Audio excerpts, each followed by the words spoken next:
Halo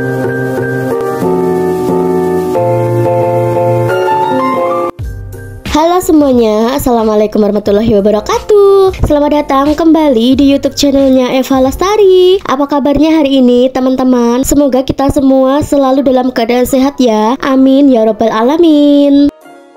Karena konten aku ngebahas tentang keuangan, jadi pertama kali yang mau aku tanyain ya soal keuangan ya. Jadi gimana ini kondisi ekonominya di dalam rumah tangga pasca Idul Fitri sekaligus lagi dihantam badai perhuru-haraan jatuhnya nilai rupiah kita? Teman-teman pada ikutan beli emas yang harganya sedang gak masuk akal juga kah? Atau diem-diem aja mengamati perhuru-haraan ini karena sudah menimbun banyak logam mulia? Kalau emasku sih udah gede ya bun, itu ditimbang udah 50 kilo. Emasnya nggak bisa dijual tapi bun. Kembali ke video aku, alhamdulillah aku udah mau digaji suami lagi. Ini gajian pertama setelah Idul Fitri ya. Dan benar-benar Idul Fitri tuh ya selain jiwa yang kembali suci, ternyata dompetnya juga ikutan suci. Oke, nggak apa-apa ya. Kita mulai lagi dari awal. Bismillah, pelan-pelan yuk merangkak. Kalau memang jalan aja susah, nggak apa-apa ya, pelan-pelan aja. Kita benerin semuanya. Kita mulai lagi dari awal.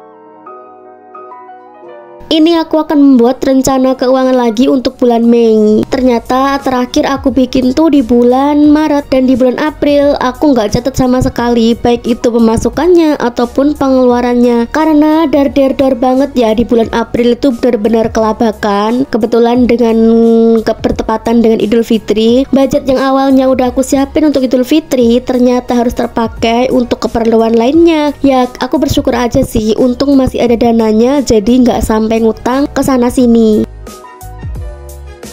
Kali ini aku langsung bikin rencana anggaran walaupun uangnya itu belum ada, biar nanti pas ada uangnya bisa langsung ditaruh ke posnya masing-masing. Kadang tuh ya kalau suami udah di rumah jadi malas mau ngapa-ngapain, termasuk bikin rencana anggaran kayak gini. Makanya aku udah siapin sebelum gajinya nyampe ke tanganku. Akan kutulis semua mulai dari gaji, nabungnya berapa, dan pengeluaran wajibnya apa aja yang udah pasti harus dibayar. By the way, jangan salah fokus ya sama rencana anggaran. Aku tuh orangnya nggak bisa kreatif, nggak bisa gambar juga. Makanya budgeting planning tuh ku bikin biasa aja, yang penting jelas. Nggak ada gambar-gambar lucu, nggak ada juga template yang bagus dia sana sini kayak mereka-mereka yang udah pinter-pinter gambar kayak gitu ya. Ada sih stiker tapi lagi di kamar sebelah dan males aku tuh ambilnya. Ini tag videonya juga udah malam, udah pas anak tidur, jadi buru-buru aja supaya lebih cepat istirahat. Untuk sementara, pengeluaran wajib aku ada paylater, cicilan, listrik, TV kabel, wifi, gas, dan galon, dan untuk orang tua. Oh ya, di sini tuh ketinggalan ada SPP juga ya harusnya. Tapi untuk SPP aku bayarnya di tengah bulan nanti pas suami udah gajian lagi yang kedua ya. Jadi nggak masuk anggaran gajianku yang kali ini. Untuk biaya makan dan lain-lain itu menyesuaikan gaji yang aku dapat nanti. Nggak wajib sih harus setiap minggu tuh harus berapa, karena ya menyesuaikan aja gaji yang aku dapat. Gak wajib setiap minggu harus budget segini, itu enggak ya. Yang penting tabungan udah, pengeluaran wajib udah, sisanya baru dianggarkan untuk makan dan lain-lain. Tapi ya tetap harus tahu batas, nggak mentang-mentang udah sisa bisa dihabisin, nggak gitu ya konsepnya.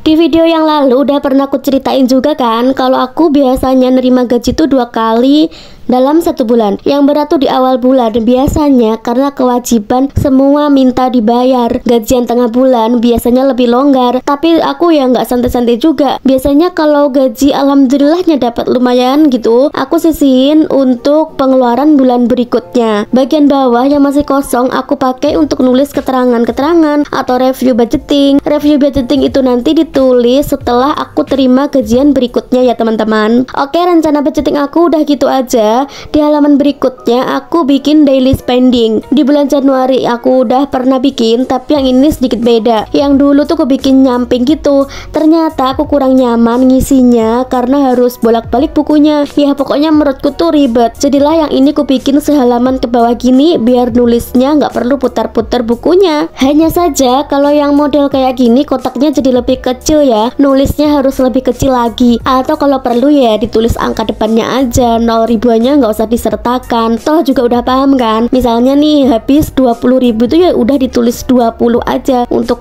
0 ribuannya yang di belakang 3 itu nggak usah ditulis, biar kotaknya muat atau nggak umpel-umpelan, nggak uyel-uyelan. Perlu banget loh, penting untuk nulisin pengeluaran harian seperti ini supaya kita itu tahu setiap harinya tuh habisnya berapa. Karena kalau nggak ditulis kita tuh nggak bisa lihat kemarin habisnya berapa, hari ini habisnya berapa. Jadi kadang tiba-tiba uangnya habis gitu aja, nggak tahu kemana. Kalau ada catatannya seperti ini kan kita bisa evaluasi nih nanti di akhir bulan, tanggal berapa ya aku pengeluarannya banyak, harus dikuranginya di bagian apa, kayak gitu. Jadi ya usahain aja kalian coba untuk bikin kayak gini, mencatat pengeluaran harian seperti ini. Kalian gak harus kok bikin seperti aku seperti ini. Kalian bisa lihat contohnya di YouTube atau di Instagram, itu banyak banget yang bikin template daily spending. Ini aku pernah lihat di channel YouTube-nya siapa gitu, aku lupa, bikin kalender kayak gini dan aku tertarik untuk mencobanya. Bikin daily spending yang seperti kalender kayak gini ya. Nah, untuk bagian yang nggak ada tanggalnya itu aku kasih warna aja, karena udah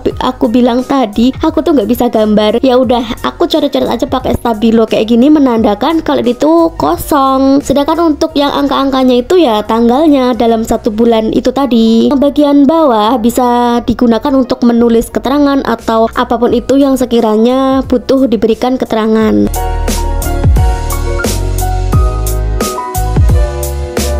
By the way, aku tuh suka banget guys nulis-nulis gitu, nulis apapun, ya apa pokoknya nulis. Daripada disuruh ngomong, aku lebih memilih untuk menulis. Jadi sebenarnya voice over kayak gini ya agak belibet kadang pakai tag, kadang enggak. Tapi ya gitu, rekamnya dikit-dikit. Kalau keterusan ya itu ngomongnya bisa belibet, atau mungkin kalian bisa dengar sendiri nih, aku sebenarnya ngomongnya agak belibet. Ini yang aku nggak pakai teks guys. Di awal tadi aku pakai teks, tapi yang ini aku nggak pakai teks. Makanya nih kalau bikin template untuk budgeting, aku suka gonta-ganti. Biasanya lihat di YouTube, lihat di Instagram, itu ada yang template menurutku menarik. Aku coba, aku adopsi ATM, amati, tiru dan modifikasi ya. Awalnya aku bikin sama persis seperti yang aku lihat, tapi nanti setelah dipakai itu jadi bisa tahu mana yang sekiranya butuh di aku dan mana yang sekiranya tuh nggak aku butuhin, bisa dikurangin atau ditambahin. Kalau nggak mencoba itu nggak pernah tahu cocok atau enggak, bisa atau enggak. Kadang orang ngelihat di video tuh ngerasa kalau itu tuh gampang, atau kadang juga malah ngerasa itu tuh ribet. Kalau menurut kalian tuh yang mana kalau lihat video budgeting seperti ini? Kalau aku dulu awalnya yang ngerasa tertarik karena aku kan suka nulis orangnya kayak gitu. Setelah aku coba, aku terus rutinkan, ya aku nyaman-nyaman aja, aku suka untuk menulis-nulis kayak gini. Kalau kalian gimana teman-teman? Di halaman berikutnya ini aku lagi bikin tracker pengeluaran per kategori. Nah, kalian bisa lihat kan, itu di atasnya ada tulisan kategori week 1, week 2 sampai week 5. Itu tandanya nanti dituliskan per kategori. Misalnya yang pertama itu snacking atau untuk jajan. Dalam minggu pertama itu snackingnya mengeluarkan uang berapa, habis berapa, itu ditulis di bagian snacking itu. Terus untuk bagian keduanya ada misalnya apa ya, untuk health, kesehatan gitu ya, beli obat, untuk berobat kalau sakit seperti itu, habisnya berapa. Kalau nggak ada ya udah dikasih strip atau kalau mau yang lebih berwarna bisa dikasih stabilo. Aku sih biasanya aku kasih stabilo gitu ya, karena gampang untuk melihat mana yang ada tulisannya dan mana yang nggak ada tulisannya. Kalau menurut kalian ini ribet, juga nggak perlu bikin yang seperti ini. Yang penting catatannya tuh ada aja gitu setiap harinya. Tapi kalau bikin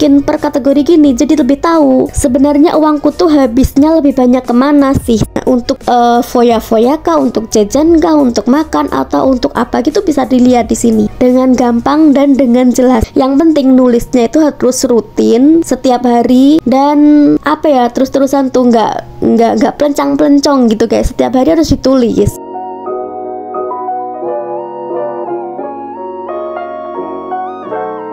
Sampai di bagian terakhir ya, ini untuk spending tracker. Lagi-lagi spending tracker ya, apa sih? Kalau uang itu kan mencatatnya ya pemasukan, pengeluaran, kayak gitu-gitu aja enggak sih? Cuman memang ini agak beda untuk spending tracker ini untuk harian ya. Kalau yang di sini aku bikin ke bawah seperti ini teman-teman. Ini yang template aku udah lama, dari dulu tuh aku sering banget bikin ini. Spending tracker ini ya bikinan aku, sama aku dapat mengamati niru punya orang lain. Cuma aku ATM gitu ya, amati tiru modifikasi. Ini adalah untuk nge-track setiap pengeluaran setiap harinya, sama ya untuk nge-track pengeluaran setiap hari. Cuman kalau di bagian spending tracker ini ada deskripsinya, jadi bisa tahu beli apa, barang apa yang dibeli itu ditulis di sini. Oke, udah itu aja ya untuk template-nya. Di bagian awal cover ada Mei, ya udah.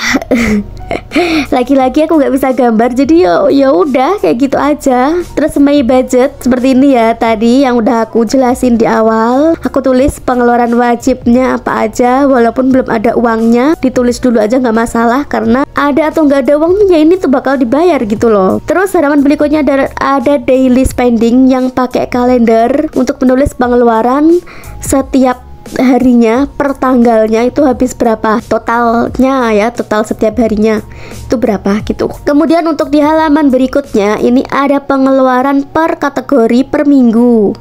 Bisa digolongkan kategorinya, kalian gak harus sama seperti aku, kalian bisa mencontoh atau enggak ya bikin kategori sendiri, nggak masalah, sesuai dengan pengeluaran kalian masing-masing. Di halaman yang terakhir ada spending tracker untuk menulis pengeluaran harian, ada deskripsinya, jumlah uangnya berapa per deskripsi per barang, dan ada NW itu need atau want. Need itu dibutuhkan atau hanya keinginan. Oke teman-teman, semoga video kali ini bisa menginspirasi kalian semangat untuk ngatur keuangannya. Jangan boros-boros, yang pinter-pinter ngatur keuangannya ya, karena perekonomian negara kita sepertinya sedang tidak baik-baik saja. Sampai segitu aja, terima kasih banyak yang udah nonton video aku sampai habis, dan see you next time. Bye bye. Assalamualaikum warahmatullahi wabarakatuh.